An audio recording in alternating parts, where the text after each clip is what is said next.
The heart is enclosed in a double-layered fluid-filled sac called the pericardium. Cardiac tamponade happens when the fluid accumulates abnormally in the pericardial sac to such an extent that compresses the heart, leading to decrease in cardiac output and circulatory shock. Tamponade may develop from a hemorrhage, such as from a traumatic injury to the chest, ventricular wall rupture after a heart attack, ruptured aortic aneurysm, or a complications after heart surgery.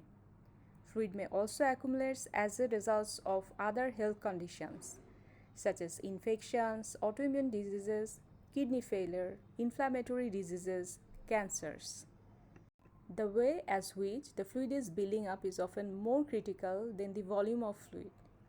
Slow accumulation of a large volume may not cause tamponade, but a relatively small effusion can do so if it builds up too quickly, because the pericardium cannot stretch quickly enough to accommodate that. So acute small effusion may be more dangerous. Cardiac tamponade symptoms are typical of cardiogenic shock and includes chest pain, rapid heart rates, shortness of breath, and in severe cases, dizziness, fainting, altered mental status. The skin may feel cold, sweaty, and bluish. Neck vein may appear swollen, and there is low urine output. Diagnosis of tamponade based on clinical evaluation, typically the presence of Bechstead, like hypotension, muffled heart tones, and distended neck veins. Among the imaging techniques, bedside echocardiography is the preferred method to visualize and determine the size of the effusion. Cardiac tamponade is both medical and surgical emergency, requires urgent drainage.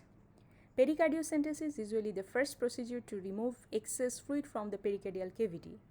A needle or a small catheter is used to draw the fluid out, and preferably under echocardiographic guidance. Aspiration of fluid, however, may not work for traumatic pericardial effusion, which mainly consists of blood clots, and also not suitable for loculated effusion.